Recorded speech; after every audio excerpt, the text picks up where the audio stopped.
Muy buenas tardes, señoras y señores. Bienvenidos al atardecer de este viernes, día 21 de junio de 2024.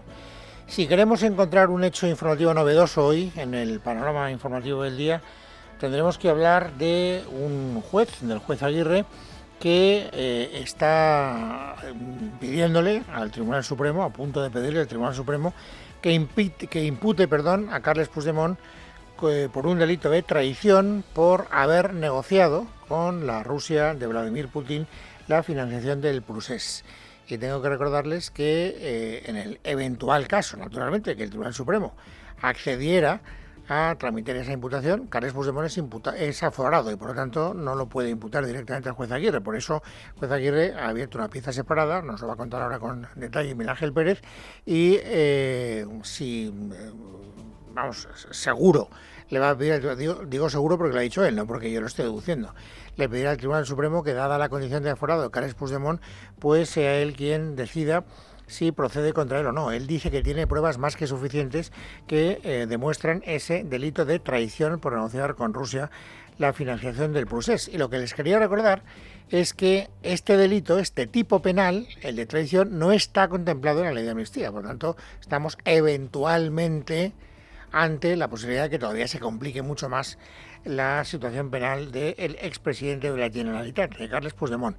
Los detalles, quien los conoce y quien los mejor los cuenta, Miguel Ángel Pérez. En un auto de 56 páginas, avanzado por Libertad Digital, el titular del Juzgado de Instrucción número 1 de Barcelona, Joaquín Aguirre, acuerda la apertura de una pieza separada en el marco del denominado caso Boló sobre la injerencia rusa en el proceso independentista catalán. En este nuevo procedimiento se investigan por presuntos delitos de traición y malversación de caudales públicos al expresidente catalán fugado, Carles Puigdemont, su abogado Gonzalo Boye, su director de oficina, Josep Lluís Alay, el expresidente Artur Mas, la exdiputada de Junts, Elsa Artadi y otras 8 personas. El juez precisa que una vez se finalice la parte esencial de la instrucción, se elevará exposición razonada al Tribunal Supremo sobre los aforados, es decir, sobre Puigdemont. Según el auto, el objetivo de este nuevo caso es investigar a instancia también del Parlamento Europeo todas las conexiones relacionadas con el gobierno ruso, los viajes y encuentros de Puigdemont y sus colaboradores y las actividades realizadas por estos que habrían facilitado la infiltración de personas de origen ruso en territorio español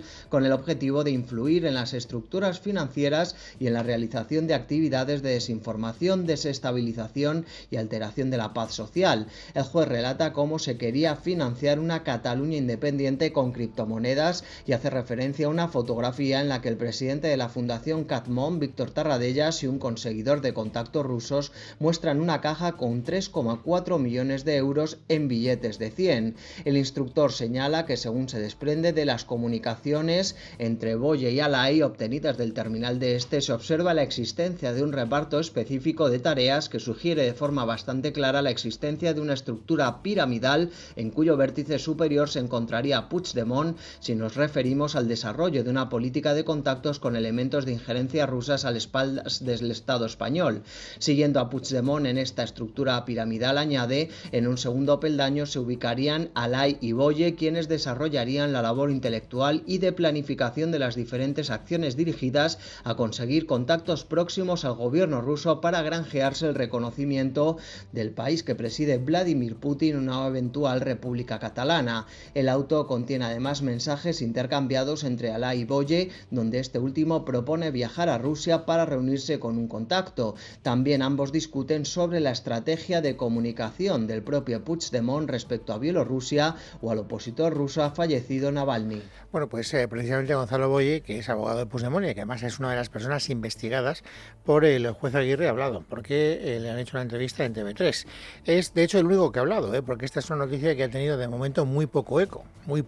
Solo el Partido Popular ha querido rematar, por lo menos hasta ahora, hasta las 4 y 5 de la tarde. No digo que en las próximas horas este sea un asunto informativo que tenga más recorrido. Gonzalo Boye, ¿qué ha dicho en la entrevista de TV3? Bueno, pues para empezar, y no nos va a sorprender, que naturalmente el juez Aguirre no sabe lo que hace. Darle respaldo a una interlocutoria como la del juez Aguirre es francamente tirar a la papelera de la historia el poco prestigio que le va quedando a la judicatura por actuaciones como estas, de una persona que no debería estar capacitada para ser juez, y lo digo como investigado. Bueno, esto no me ha sorprendido mucho, la verdad, esperaba incluso que fuera más duro. Y efectivamente ha sido más duro. Porque en otro momento, en otro pasaje de esa entrevista, Gonzalo Boye, hablando de Aguirre, fíjense lo que ha dicho. A ciertas edades los psicotrópicos son peligrosos y llevan a delirios como el que estamos leyendo en estas 57 páginas que se han escrito a costa del erario público. La auténtica malversación es esa, no otra. Así que consume psicotrópicos el señor Aguirre, en opinión de don Gonzalo Boye. Les decía, muy poco recorrido hasta ahora y que el Partido Popular es el único, que a mí me conste, que ha querido reaccionar. Lo ha hecho en concreto su secretaria general, Cuca Gamarra, que ha dicho esto. Evidentemente, las informaciones que hemos tenido son de máxima gravedad. Esos indicios que están fundados en investigaciones policiales y que han llevado a ese auto nos preocupan enormemente. Las injerencias de Rusia en la democracia española tienen que tener una respuesta por parte del Gobierno de España. Y hasta aquí ha llegado la reacción política. No me consta que ningún otro partido haya querido reaccionar. Yo no sé si el Partido Socialista, por aquello de, no colocarlo en el centro de lo que es el debate informativo, pues ha querido hacer una especie de passing shot de larga cambiada y no ha querido entrar. Y el partido de la oposición, el principal partido de la oposición, salvo esta declaración de Cuca Gamarra, tampoco ha querido echarle más leña a esta hoguera. ¿Qué importancia tendría que esta petición de investigación, es decir, de procesamiento, para entendernos, prosperara? Se lo he dicho antes, que este delito no está contemplado en la ley de amnistía y por lo tanto Puigdemont tendría todavía mucho más complicado poder volver a España. Él dijo que volvería para la investidura. Y la negociación de la investidura va para largo. No les voy a contar ninguna novedad porque no hay ninguna novedad sobresaliente y mi propósito es aburrirles lo imprescindible y por lo tanto prescindamos de todo lo que es prescindible. Sí que hay una declaración que me ha interesado porque la ha protagonizado Felipe González, que fue presidente del gobierno y que tiene cierto predicamento, dice él, ahora lo escucharemos, dentro del Partido Socialista. Él ha hecho una reflexión, para lo que valga, diciéndole al gobierno de Pedro Sánchez, al gobierno socialista: oiga, mire, la financiación que le están pidiendo los independentistas como moneda de cambio para la investidura de ella no es legal. Y por lo tanto ya está bien de hacer cosas que no son legales. Que cambien el estatuto y la Constitución, pero que no se salten la ley. Que si se saltan la ley, no va a haber cada 6 meses una amnistía de estas infectas que estamos viviendo ahora, ¿no? Que el delincuente es el que hace la ley, ¿no? Y redacta quién cabe y quién no cabe. Cuando he escuchado estas declaraciones de Felipe González en Onda Cero, me he preguntado a mí mismo, bueno, ¿y qué hago con ellas? ¿No? Es decir, ¿qué importancia le damos? Y la verdad es que no crean ustedes que tengo muy clara la respuesta, porque, claro, yo pertenezco a una generación donde Felipe González era un referente político de primer orden. Durante muchísimos años ha sido presidente del gobierno, secretario general del Partido Socialista y el líder más importante que ha tenido la izquierda de aquí a Lima desde que yo tengo uso de razón. Pero eso es el pasado. Ahora mismo, pues Felipe González es una voz crítica que a mí me da la sensación de que me influye muy poco. Desde luego, en la dirección del partido prácticamente nada. Se lo han preguntado esta mañana en Onda Cero a Felipe González. Usted cuando habla, ¿cree que hay alguien que le sigue? Y fíjense cuál ha sido su respuesta. Siento la compañía de muchos más ciudadanos de lo que uno puede imaginar, incluyendo entre esos ciudadanos muchos que creen en el Partido Socialista en el que yo creo. Mucho más. Y no lo exhibo, me da exactamente igual, pero lo siento. Bueno, yo le he dado el beneficio de la duda. Digo, pues si es verdad que efectivamente siente la compañía de tanta gente detrás, pues será que todavía sus opiniones tienen valor informativo. Pues realicemos las declaraciones de Felipe González.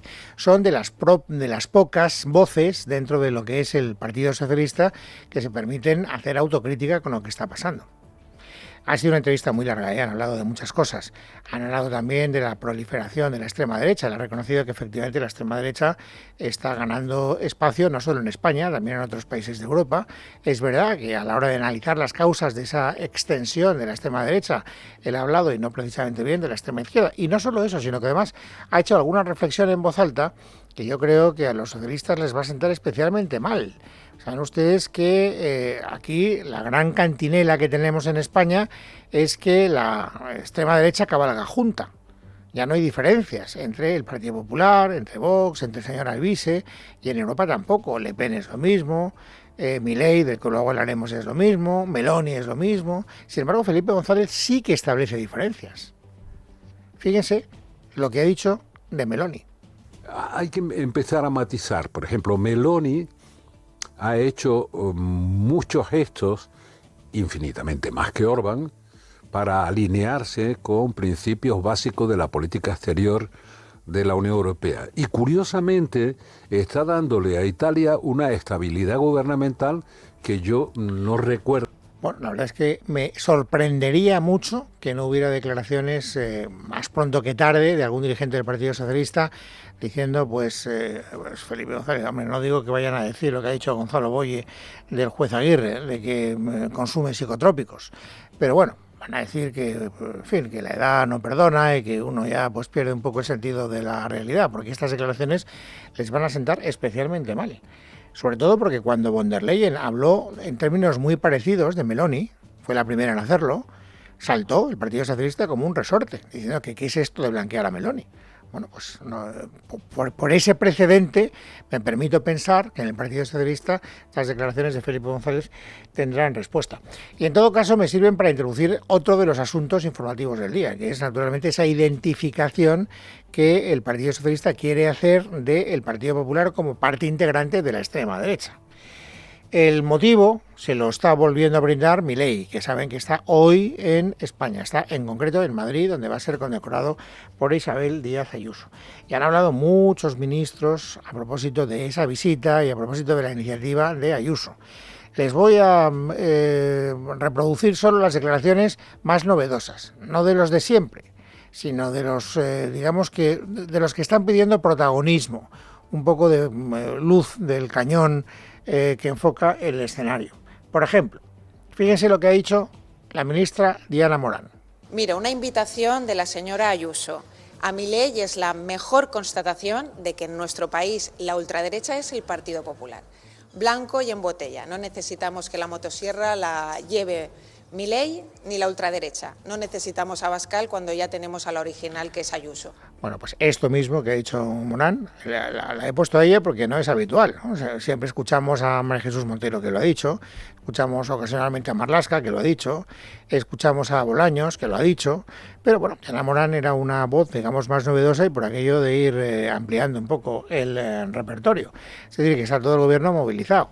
Si tienen una oportunidad para identificar al Partido Popular con la extrema derecha, no tengan ustedes ninguna duda de que van a aprovechar esa oportunidad. Lo hace naturalmente el Gobierno y el Partido Socialista de Madrid. Su líder es Juan Lobato.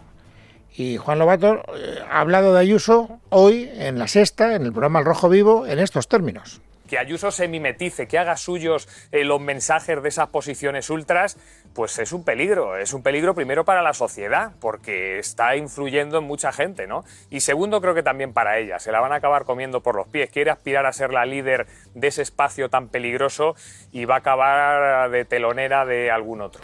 O sea, conclusión número 1, por parte del Partido Socialista, Ayuso con esto se quita la careta y se identifica a sí misma y a su... La artrosis, el desgaste, el deporte, son factores que pueden causar lesiones articulares que ocasionan dolor, inflamación y rigidez de la articulación. Si es tu caso, confía en Clínicas Cres. Son expertos en medicina regenerativa y pueden tratar tus lesiones articulares sin pasar por el quirófano. Llama al 91 445 0004 o entra en clinicascres.com. Partido como un partido de extrema derecha. Pero es que el ministro de Justicia, Félix Bolaños, ha llegado más lejos y ha acusado a Ayuso incluso de estar haciendo algo que no es legal. Que la Comunidad de Madrid, al conceder esta condecoración, va contra la ley es algo bastante evidente, porque no lo ha comunicado el Gobierno de España como debe por imperativo de la norma. Y por tanto, pues a partir de ahí, pues insisto, yo a los gobernantes ultras les pido que gobiernen en beneficio de los ciudadanos y que se dejen de patochadas. Por tanto, facha, ilegal y desleal, que es otra de las acusaciones que desde ayer, ya bueno, desde mucho antes de ayer la escuchamos con mucha reiteración porque estaba a punto de llegar a Madrid el señor Milei, pero la seguiremos escuchando en el futuro. De hecho, fíjense, el único que ha salido a defender hoy ardorosamente a Ayuso, que a mí me conste, ha sido el Ayuntamiento de Madrid. el alcalde de Madrid en concreto, el señor Almeida, porque en el gobierno, bueno, en el gobierno no, porque el Partido Popular no está en el gobierno, quiero decir, en la dirección del partido, Semper se ha puesto un poco de perfil y no consta, por lo menos a mí no me consta ninguna razón, ninguna reacción de Alberto Núñez Feijóo.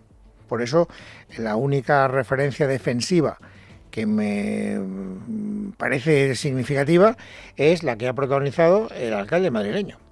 La deslealtad es a España y a los españoles de romper relaciones diplomáticas con Argentina simplemente para tapar la corrupción de tu casa, de tu partido y de tu gobierno. Esa es la deslealtad. Isabel Díaz Ayuso no es desleal. Isabel Díaz Ayuso se reúne con un presidente del gobierno de Argentina, que es una nación hermana, al que Pedro Sánchez no felicitó cuando tomó posesión, al que no mandó ni un ministro a la toma de posesión y al que un ministro de Pedro Sánchez llamó drogadicto.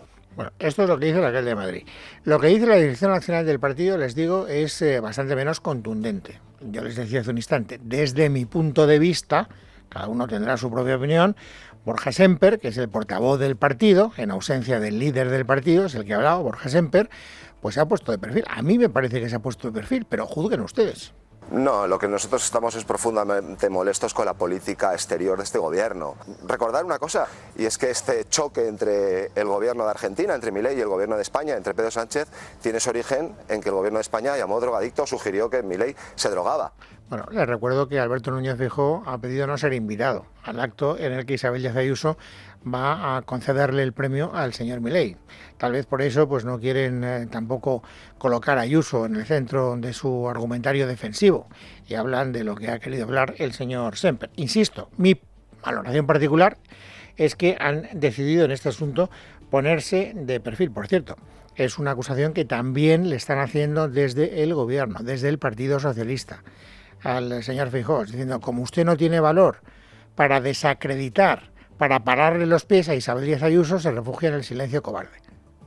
Este es, digamos, el resumen del resumen de lo que le están diciendo desde el Partido Socialista.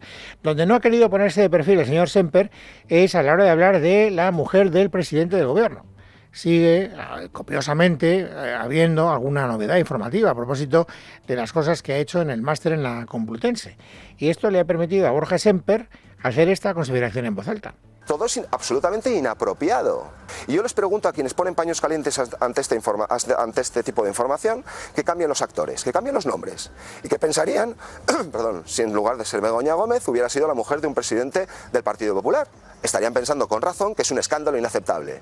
Resulta que, porque como es la mujer de Pedro Sánchez, hay que poner paños calientes, peros, análisis, matices. Oiga, no, es inaceptable. Bueno, inaceptable la conducta de la mujer del presidente del gobierno e inaceptable también la conducta profesional del señor Tezanos, del director del CIS. Lo digo porque el Partido Popular en el Senado ha abierto una comisión para investigar las fechorías profesionales del señor Tezanos. Cuca Gamarra, la secretaria general del Partido Popular, a la hora de anunciar esta comisión, ha hecho alguna consideración añadida. Se utiliza el CIS, un instrumento del Estado, como un instrumento de movilización del Partido Socialista para favorecerles en campañas electorales. Y en consecuencia, el Partido Popular no descarta incluso pedirle responsabilidades penales. Actuaremos y habilitaremos y activaremos todas las iniciativas también en el marco penal que puedan concluirse de toda la investigación. Bueno, dos referencias más en la crónica política. Saben ustedes que antes de ayer, si no recuerdo mal, el presidente del Parlamento Balear rompió unas fotografías que estaba exhibiendo la vicepresidenta del Parlamento Balear, las fotografías de unas víctimas del franquismo. Y naturalmente se organizó la mundial. Luego además expulsó a las personas que estaban, utilizando esas fotografías porque decía que eso era una mantener la neutralidad, les pidió que rectificaran, no les hizo caso, se enfadó, les expulsó, se organizó la mundial, luego él pidió disculpas de aquella manera, pero esta es una conducta que naturalmente está teniendo una gran resaca en la política balear, hasta el punto de que el portavoz del gobierno de Baleares, Antoni Costa, hoy ha vuelto a decir que el señor Lesén, Gabriel Lesén, el presidente del Parlamento catalán, hizo algo francamente indebido. El president del Parlament El presidente del Parlamento no tuvo un comportamiento razonable. Ha pedido disculpas por el hecho y yo creo que ha hecho muy bien pidiendo disculpas. No es de recibo que el presidente del Parlamento de las Islas Baleares pierda los papeles de esta manera. Bueno, y no es la única, digamos, conducta surrealista, no sé cuál sería la palabra, de un dirigente de Vox. Porque otro dirigente de Vox, en este caso el vicepresidente del gobierno aragonés, ha hecho algo que a mí me parece que ya... Yo creo que hemos perdido todos un poco la cabeza. Yo la verdad es que no lo entiendo. La historia, para que ustedes la entiendan, es la siguiente. Ayer, jueves, va Bolaños a Aragón. Y entonces el vicepresidente del gobierno aragonés, pues va y le saluda, hasta ahí todo normal. Es más, le entrega un documento en donde se razona por qué van a recurrir la ley de amnistía. Hasta ahí todo normal. Pero ¿qué estaba haciendo el señor Nolasco, que así se llama, Alejandro Nolasco? Grabar la conversación con el señor Bolaños mediante un micrófono que había escondido en la solapa de su chaqueta. Claro, y luego difunde la conversación. Él dice que no tenía ninguna intención de difundirla, que fue una metedura de pata de su equipo de prensa, y por lo tanto pide disculpas.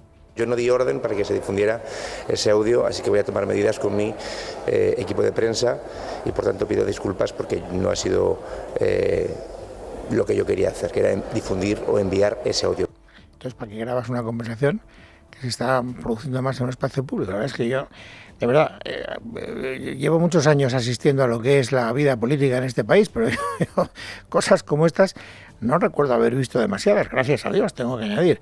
Bueno, hoy le han preguntado a Bolaños a propósito de este incidente. ¿Acepta o no acepta las disculpas del señor Nolasco? Y Bolaños en estado puro. Por supuesto, si me pide disculpas yo las acepto, pero yo agradecería a los gobernantes ultras que en lugar de en la patochada del día estuvieran en gobernar en beneficio de los ciudadanos. Bueno, viernes 21 de junio de 2024, vamos amigos ahora a completar el paisaje informativo sobresaliente del día. Ángeles Hernández, bienvenida, buenas tardes. Buenas tardes, Luis. Adiós al IVA del aceite de oliva, al menos de forma temporal. El Gobierno ha decidido llevar al Consejo de Ministros del martes la rebaja máxima al impuesto sobre el oro líquido, que quedará reducido al 0% ya a partir del 1 de julio, según han confirmado hoy el Ministerio de Hacienda. Leticia Vaquero. Buenas tardes. Hoy pagamos un 5% de IVA cuando pasamos por caja el litro de aceite de oliva, pero con la eliminación, que es temporal, el descuento será de unos 50 céntimos por botella. Para el Gobierno es suficiente y coherente ante la subida de casi el 200% de este producto desde enero del 21. Además, lo va a incluir en el grupo de productos de primera necesidad. Lo ha explicado la vicepresidenta primera y ministra de Hacienda, María Jesús Montero. Definitivamente es colocar el aceite de oliva al lado de productos como los huevos, como la leche, de lo que llamamos la cesta básica de productos. Esto significa que incluso cuando no existan ya las medidas que acompañan el incremento de la inflación por la guerra de Ucrania, el aceite de oliva se va a colocar al mismo precio del IVA súper reducido. La portavoz del Gobierno y ministra de Educación, Formación Profesional y Deportes, Pilar Alegría, ha asegurado este viernes que el Ejecutivo presentará el proyecto de presupuestos generales del Estado para 2025 a partir del mes de septiembre, a pesar de la situación en Cataluña, que sigue llena de discordias. Por la parte que nos corresponde con el presupuesto general del Estado del año para este próximo año, a partir de septiembre, como además anunció ya en su momento el presidente del Gobierno, lo vamos a presentar. Y además llevamos semanas y meses, lógicamente, hablando con los diferentes grupos para poder presentar el presupuesto en tiempo y forma y poder llevar adelante importantes medidas, como por ejemplo la que empezábamos hablando en esta entrevista, del incremento al 0% del IVA y muchas otras cuestiones que desde luego están en cartera de este Gobierno. El Partido Socialista ha pactado con Podemos romper la cuota mínima de hombres exigida en la Ley de Paridad para que las mujeres puedan ocupar más del 60% de los puestos en los órganos públicos o en las direcciones de las empresas cotizadas del sector privado. Así lo ha confirmado la secretaria general de Podemos, Yone Belarro. Hemos alcanzado un acuerdo con el Partido Socialista en torno a la Ley de Paridad, que desde nuestro punto de vista tenía un error de nacimiento, que es que planteaba una cuota de hombres.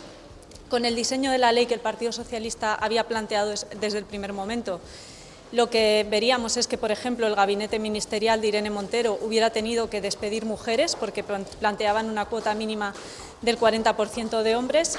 El alcalde de Barcelona, Jaume Collboni, ha anunciado que el ayuntamiento no concederá más licencias para uso turístico a viviendas residenciales y no renovará las existentes en noviembre de 2028 en aplicación de la ley catalana, de manera que en 5 años los 10.101 pisos turísticos que hay en la ciudad perderán esa condición. Bustinduy pide que la tramitación de la ley ELA proceda y que se apruebe lo antes posible. Ha pedido perdón en nombre de su ministerio y de todo el Gobierno. Lo que corresponde en un día como hoy, en primer lugar, es pedir disculpas, es pedir perdón en nombre del Ministerio de Derechos Sociales y del Gobierno en su conjunto por haber tardado tanto en atender este clamor social. Y lo que yo pido es que esa tramitación proceda con celeridad. La Junta de Andalucía cifra en 2.298 millones la deuda del Estado por incumplir el Estatuto y la disposición adicional tercera establece que la inversión de la Administración Central sería equivalente al peso de la población andaluza y solo se satisfazo en 2010 y 2011. Macarena Domínguez. Esa es la cifra que ha puesto el presidente de la Junta, Juanma Moreno, a la deuda del Estado con Andalucía. Una falta de ingresos que, subraya Moreno, no puede dejar de denunciar. Pues a día de hoy no hemos recibido ni un solo euro. ¿Qué significa eso? Eso es generarnos una tensión de tesorería. Con un sistema que encima nos perjudica, pero encima ni siquiera se nos devuelve el dinero. Es como cerrar los grifos en una zona que debería de estar inundada, ¿no? Y es una situación que, como presidente de todos los andaluces, no puedo dejar de cuestionar, no puedo dejar de denunciar. Palabras del presidente durante un encuentro informativo en el que también denunció las traiciones del PSOE andaluz con su comunidad. La primera, permitir en 2009 un modelo de financiación que debe a Andalucía 24.000 millones de euros. La segunda, según Moreno, el silencio ante ese ofrecimiento del Gobierno a mejorar la financiación catalana. Hallan en Granada el cadáver de la sevillana Esther Estepa e investigan la autoría de un hombre ya en prisión por el asesinato. José Luis Pascual. El cadáver estaba oculto bajo unas cañas en una mediana intransitable entre la carretera de la playa de Gandía y la Nacional 332. La policía estaba buscando el cuerpo en esta zona después de que el pasado mes de febrero se hallara en ella un cráneo que semanas después se pudo confirmar mediante las pruebas biológicas que eran de la mujer desaparecida. Los restos estaban ya en esqueleto y junto a ellos apareció su ropa y su documentación. El 2 de febrero, 2 senderistas encontraron el cráneo de la mujer entre la maleza en un amplio terreno lleno de maleza entre las dos citadas carreteras. No se hallaron entonces más restos. El cráneo fue analizado por los forenses del Instituto de Medicina Legal y por la Policía Científica, que extrajeron muestras de los huesos para tratar de obtener la identificación por ADN. 4 meses más tarde, a principios de junio, los análisis confirmaban que era la cabeza de Esther Estepa. A Tenerife ha llegado hoy sobre las 5:30 de la mañana al puerto del crucero Insignia, en el que han fallecido 6 migrantes. Paco Roballana. Sobre las 5:30 de esta mañana ha llegado al puerto de Santa Cruz de Tenerife el crucero Insignia con 64 migrantes rescatados y los cuerpos de otros 4 que no lograron sobrevivir cuando hacían la travesía de la ruta canaria, uno de los cuales falleció estando ya a bordo del crucero. Otros 2 cadáveres no lograron ser recuperados y quedaron a la deriva. Los rescatados son de origen subsahariano y entre ellos viajaban 3 niños de entre 7 y 9 años de edad.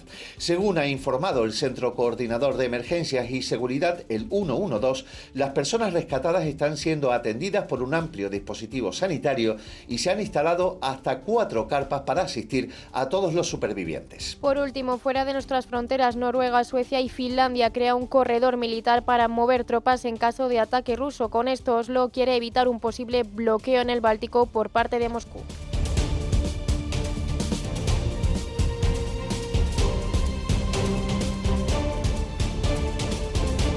En casa de Herrero, Es Radio.